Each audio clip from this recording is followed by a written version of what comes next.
Elle assume sa vulgarité sans faux fuyant. Pour elle, tout cela répond donc d'une stratégie marketing savamment orchestrée. C'est une esthéticienne qui a pignon sur rue. Ses directs sont suivis par des milliers de personnes sur les réseaux sociaux. Elle a près de 500 000 abonnés. Ce n'est pas seulement la femme vulgaire, parce qu'il faut reconnaître, il faut me décorer. Oui, oui, je mérite une médaille d'une femme qui a inculqué aux femmes, aux lolobros, l'art du travail.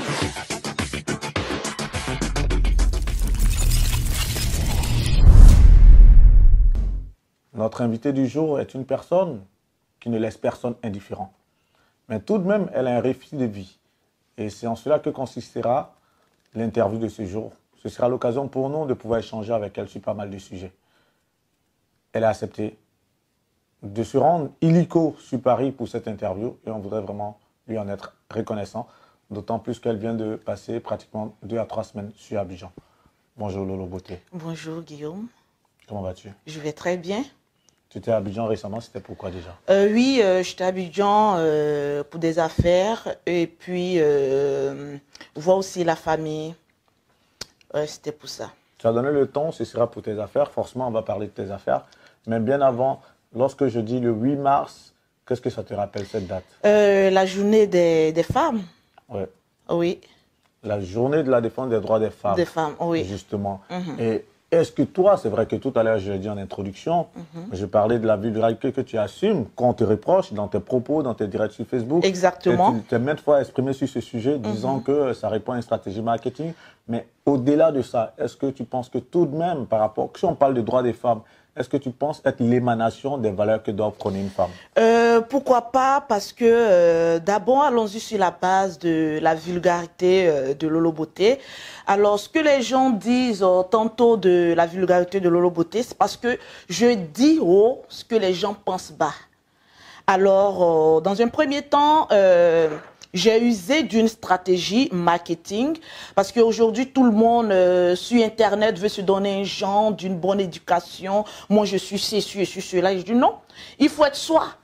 Et moi, dans mes vidéos, je suis moi-même, je suis naturelle. Je dis ce que je pense qui me passe à la tête, mais je le dis. Mais il y a des personnes qui aiment ça, il y a des personnes aussi qui n'aiment pas, mais on ne peut pas plaire à tout le monde. On n'a qu'une seule vie, il faut la vivre selon soi et non selon les autres. Justement, quand il faut être soi, Oui. c'est-à-dire que depuis toute petite, tu as toujours été en griffe dans les choses de personnes gâtées, en griffe? Non, depuis petite, au contraire, je suis quelqu'un de timide à la base. Je ne parle pas trop, je suis réservée dans mon coin et même beaucoup nerveuse au fait. Donc, je me suis dit, ah, tiens, je vais venir sur les réseaux sociaux. J'ai essayé de regarder un peu qu'est-ce qui se passe un peu sur les réseaux sociaux parce que au début, quand je venais, il n'y avait pas assez de blogueurs, d'influenceurs sur la toile. J'ai essayé de regarder un peu le style de quelques vidéomans, de blogueurs sur la toile. Je me suis dit un peu, ils sont un peu carrés. Bon, moi, je viens avec mon style un peu particulier. Je me crée un personnage et puis voilà, le style vidéoman, au fait, c'est, on va dire, comme un cinéma. Tu te donnes un rôle, tu le joues à fond et puis bon, voilà, ça passe ou ça casse, hein. C'est vrai que tu allais très vite un peu Oui. dans ton récit. Là, tu parles de ton rebranding, on va dire, sur les réseaux sociaux. Oui. Mais à la base, tu es quelqu'un de très timide. Oui, quelqu'un de très réservé, oui, de très Mais timide. tu dis que la vulgarité, plus ou moins, est l'expression d'être de toi-même. C'est à quel moment de ta vie, toi, Oui, tu intègres ça dans ton... au fait, dans ta quand manière les de gens vivre? disent vulgarité, qu'est-ce qu'on appelle être vulgaire? C'est déjà ça d'abord. Parce qu'aujourd'hui, le typique des Africains, une fois qu'on te colle une image, ça reste à vie. Quand on parle de vulgarité, on parle de quoi, au fait? Lolo n'est pas que vulgaire. Quand on parle de vulgarité, vous allez me dire, parce que Lolo Beauté parle de sexe. Bon, pour ça, c'est une vulgarité. Alors, c'est que tout le monde est vulgaire, alors. Ça, c'est déjà un. Donc, de deux... moi, pour moi, je ne dirais pas que je suis vulgaire, mais je suis quelqu'un de vrai. Au fait, je dis ce que les gens n'osent pas dire. On va pas en fait, faire tout un débat justement, mais on va revenir à la journée consacrée aux femmes. Oui. Est-ce que tu connais Constance Yahi? Non. Tu la connais pas? Non. Justement, c'est une dame qui s'est battue dans les années 2000 pour les droits des femmes en Côte d'Ivoire. Oui. Et donc, si toi, d'abord, elle a été ministre, c'était dans les années 90 qu'elle a commencé déjà à travailler une ONG, et en 2000, elle a été ministre. Et si toi, tu étais par exemple ministre de la promotion de la femme en Côte d'Ivoire, à la faveur de la journée des femmes, quels sont les droits pour lesquels tu te battrais par exemple? Je dirais d'abord, parce qu'avant de parler de droits, il faut d'abord... il faut être... d'abord, on parle de droits, je parle de... une femme indépendante, j'irai sur cette base.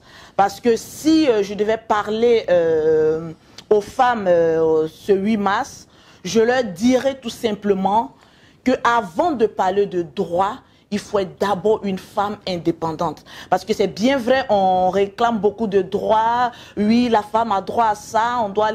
Mais écoute, toi-même, tu te donnes quelle valeur d'abord?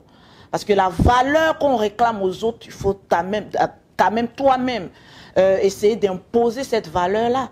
Et pour moi, la valeur d'une femme, c'est celle qui est indépendante.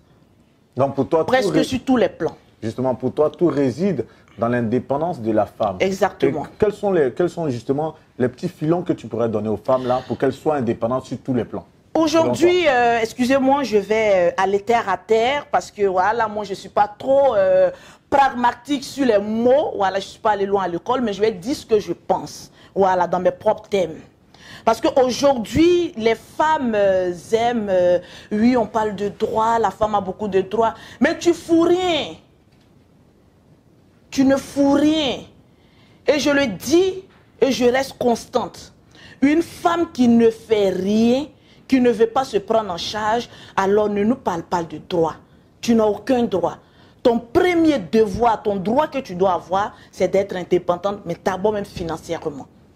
Donc c'est de dire aux femmes, au moins de faire quelque chose de leurs 10 doigts, qui va leur rapporter de l'argent, mais de manière honnête. Justement, je n'excuse pas les femmes qui n'entreprennent pas. Mais est-ce que tu penses que c'est aussi facile dans un pays comme la Côte d'Ivoire où la paupérisation est de plus en plus avancée?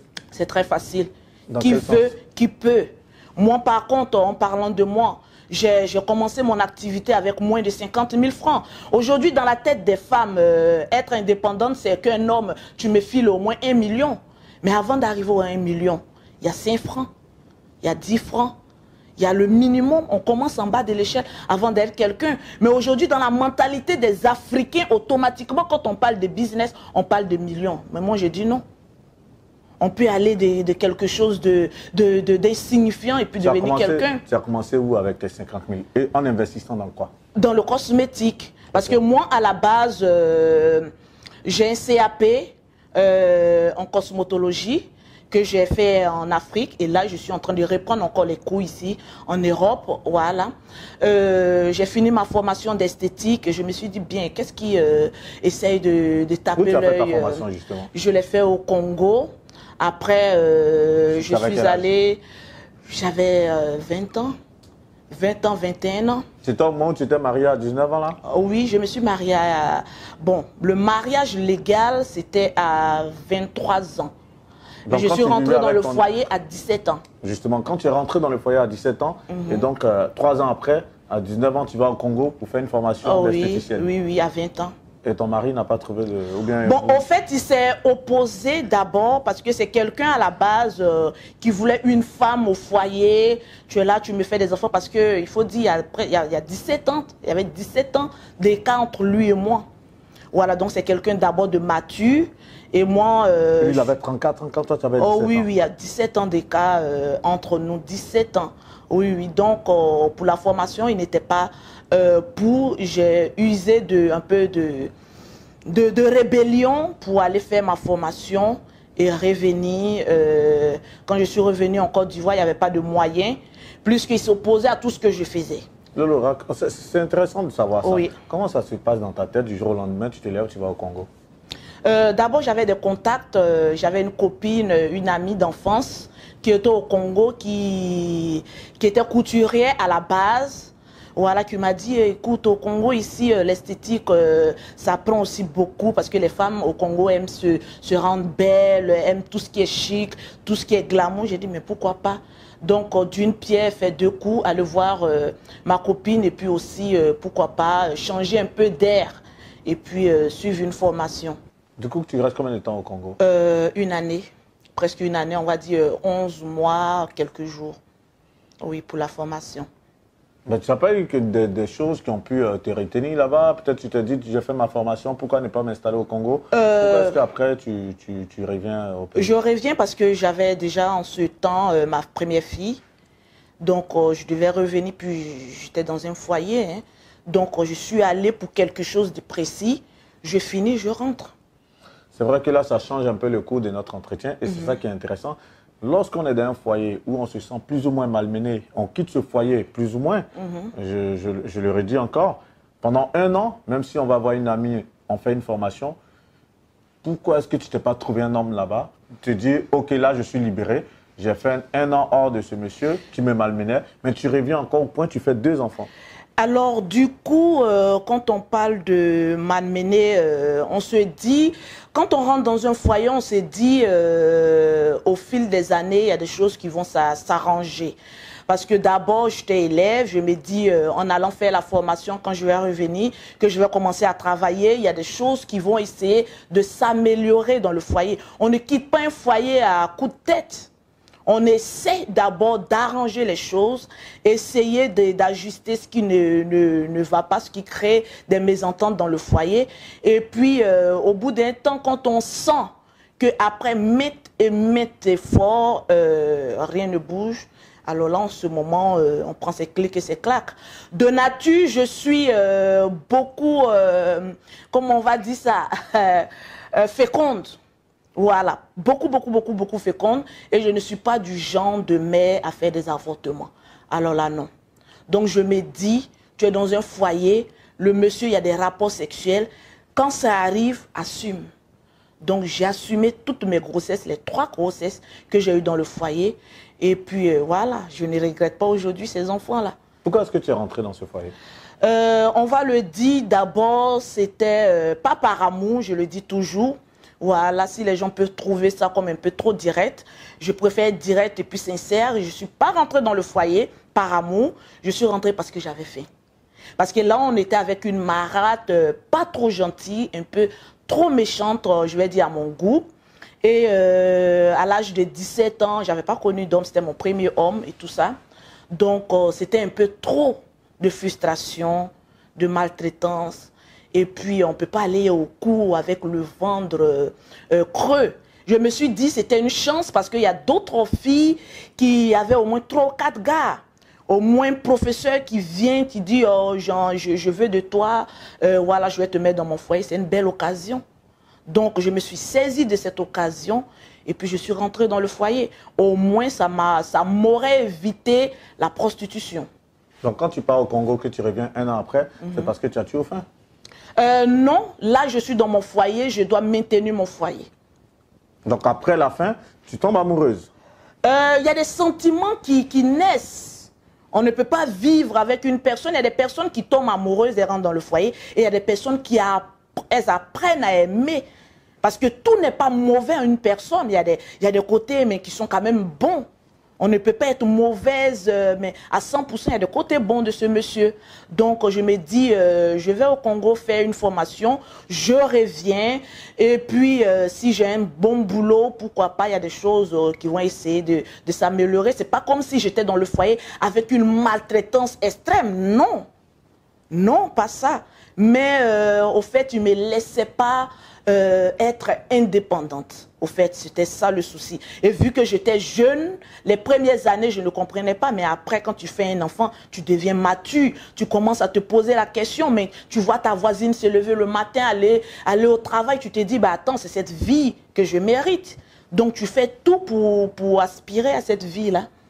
Ça nous ramène justement à l'indépendance dont tu parlais tout à l'heure. Si toi, Lolo Beauté, en tant que ministre de la promotion de la femme, tu vas demander aux femmes d'être indépendantes financièrement. c'est ton leitmotiv. Il n'y a, rien de focal. tel, Oui. il y a rien de tel lorsque tu te lèves un matin et que tu as envie de t'acheter un petit truc et puis tu te dis, ah, j'ai ma carte bleue qui est là, je me fais plaisir, mais il n'y a rien de tel. Mais tu es libre, tu es zen.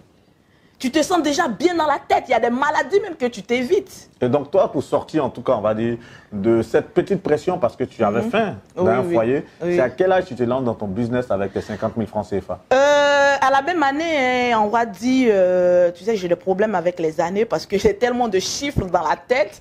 Donc, excusez-moi un peu les années. Dès que je reviens du Congo, là maintenant je vois monsieur pour lui dire la formation est finie, j'ai le diplôme, est-ce que, parce que lui il était professeur, est-ce que tu peux pas m'aider à pouvoir essayer de faire mon institut de beauté? Il me dit ah non, j'ai pris des prêts pour ma maison. Au fait il trouvait tout le temps des excuses pour ne pas me venir en aide. En ce moment... tu avais l'impression qu'il te tenait par les finances. Voilà, au fait c'est quelqu'un qui veut rentrer du travail, tu m'as pas fait un bon foutu au tarot là, un bon agneau là, un bon foutu, je vais manger. En fait, c'est quelqu'un qui... Je vais voir ma femme en pagne, assise là, un morceau de pagne avec un petit haut là. Au fait, c'est ça. Voilà, typique du village et tout ça. Ben, arrivé un moment, mais ça ne peut pas aller. On fait une petite parenthèse. Je sais que ta vie de couple, cette vie de couple-là, tu as dû en parler dans pas mal de tes directs. Oh oui. Est-ce qu'il y a quelque chose que tu n'as jamais dit lors de tes directs par rapport à cette vie de couple que tu peux nous donner là en exclusivité à ceux qui vont suivre cette vidéo? Je pense que j'ai presque tout dit. Mais qu'est-ce que tu n'as pas pu dire? C'est pas tout on dit dans tout le quand même. Ben si, parce que je me dis, d'abord, pourquoi j'ai quitté le foyer? Ça, tu n'en as jamais parlé parce que là, je veux quelque chose d'exclusif, si c'est possible. Si j'en ai parlé, je suis tellement vrai que... Mais forcément, même si on est très vrai, il y a une petite partie qu'on garde pour soi et qu'on aimerait quand même partager à des occasions assez exceptionnelles. Bon, je ne peux pas aussi venir exposer aussi le père de mes enfants à 100%. On ne te demande pas de l'exposer. Mais il y a... Peut-être qu'un jour, dans la vie de couple, il y a eu quelque chose qui a dû te marquer, que tu n'as jamais même partagé. Oui, il y a eu quelques épisodes parce que, arrivé à un certain moment donné de ma vie de couple, il est arrivé à un moment donné où, lorsque monsieur me réclamait le sexe, je sentais comme si on m'obligeait à avoir des rapports sexuels.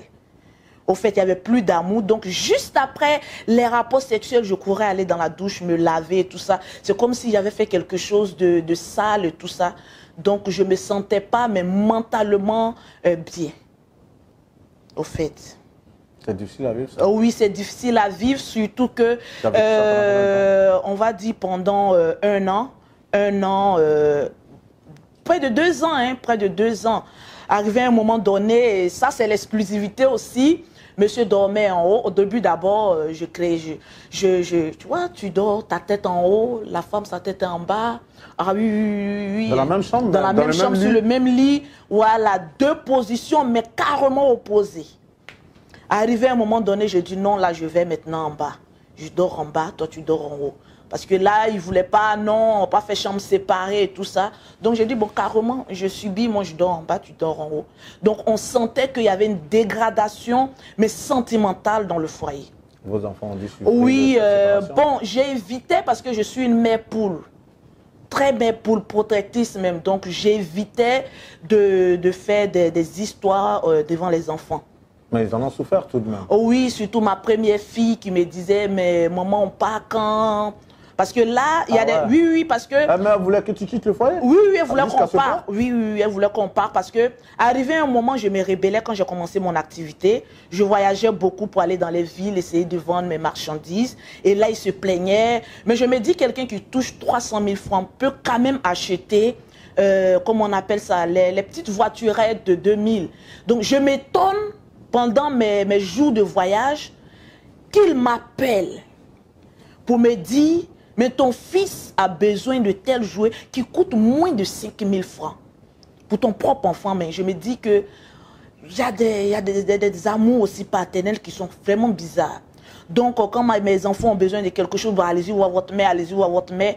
Et ma première fille, elle se disait, mais tu n'es pas heureuse. Maman, ça commence à aller. Bon, allons-y ailleurs, allons-y un peu quelque part d'autre, tout ça. Donc, j'attendais. Lorsque j'ai eu l'occasion, je suis partie avec mes enfants. Je lui ai posé la question parce que je me dis, il y a certaines femmes, pendant le divorce, les enfants subissent beaucoup. Voilà, donc il faut poser la question à l'homme qui garde les enfants. Ce n'est pas devant le juge, on va aller essayer de se chamailler. Je lui ai posé la question, les enfants ont fait comment? Parce que je connaissais déjà la réponse. C'est quelqu'un qui était incapable de s'occuper de ses enfants. Donc il m'a dit, écoute, tu pars avec tes enfants. Et du coup, quand je venais dans le foyer, il avait déjà un premier fils qui avait déjà 18 ans. Et il me demandait à ce que je parte aussi avec son fils. Et il dit, mais attends, mais n'exagère pas. Je pars avec les 3 enfants que j'ai portés dans mon ventre, mais ton fils, il reste avec toi, tu t'en occupes. Parce que là, ça devient un débarras. Tu t'en occupes. Donc, je suis partie avec mes enfants. Ta première fille, elle a quel âge aujourd'hui? Aujourd'hui, elle a 17 ans. Elle est fière de toi? Oui, très fière de moi. Qu'est-ce qu'elle te dit elle te donne souvent comme compliment? Comment j'ai commencé à savoir que ma fille était fière de moi? C'est lorsque elle était à l'internat avec ses amis. Quand j'allais la voir, elle dit oui, c'est ma mère, c'est Lolo Beauté, hein, c'est ma mère, vous voyez. Donc les amis avaient l'habitude de dire, mais ta maman, elle est vulgaire. Elle dit, mais de cette vulgarité, elle arrive à s'occuper de nous. À la maison, elle n'est pas vulgaire. Elle fait son show sur Internet, mais à la maison, c'est une autre personne. Avec cette vulgarité que vous trouvez, aujourd'hui, nous, on a un confort. Et c'est le plus important. Justement, au final, pour toi, tout se résume à l'argent, en fait. Pas forcément au bien-être aussi de l'enfant, parce que tout ne se résume pas à l'argent, mais aujourd'hui, je me dis, le nez principal du monde où nous vivons, c'est l'argent. Parce que sans l'argent, on ne peut rien faire. Je te reviens un peu, sans l'argent aussi, je ne serais pas là pour faire cette émission, parce que c'est l'argent qui paye le billet. Ah oui, c'est l'argent qui a payé le billet aussi pour que je sois là, juste pour te taquiner. En tout cas, tu as pu m'arracher un fourri, c'est clair. Mais ce que je te dis, parce que cette petite a grandi dans quelle valeur? Si aujourd'hui elle doit dire oui, moi je suis à l'aise. Non, en fait, c'est une manière de se défendre. Ok. Voilà, elle nous inculque le travail, parce que mes enfants, ça va. Côté études, ça va. Voilà, je ne m'amuse pas avec. Parce que je me dis, je suis mère célibataire, donc j'ai le droit et le devoir d'être le père et la mère. Vous ne verrez pas mes enfants sur Internet. Si j'avais mal éduqué mes enfants, je pense que sur Internet, ça se saura même un peu. Mais on ne connaît pas mes enfants. On dit très souvent qu'on est le fruit de nos épreuves et de nos expériences. Tu as eu une enfance difficile, tu en parles très souvent. Oui. Vous avez grandi dans quel quartier? Quelles sont les épreuves que vous avez dû vivre qui, toi, t'ont amené aujourd'hui à te dire une seule chose, l'argent pour l'argent? Non, pas forcément l'argent pour l'argent, c'est une bonne éducation, vivre mieux, se donner les moyens de être à l'abri des besoins. Oui, c'est ça. Je suis d'accord avec ça, ce principe. Mais je veux dire, forcément, ce sont les choses qui nous conditionnent. Oui, c'est les circonstances. Et puis surtout, mon enfance a été difficile parce que je me dis... Vous avez grandi dans quel quartier? On a grandi à Bobo, d'abord sur Jefia, ensuite à Oufoué-Boigny. Et notre père avait une dizaine de maisons. Donc, en ce temps, c'était quelqu'un de beaucoup aisé. Parce que mon papa même était ici en France, il a travaillé ici, il est reparti. Et je me dis, avec un père aisé, et tu te rends compte qu'à chaque Noël, on ne méritait pas un cadeau.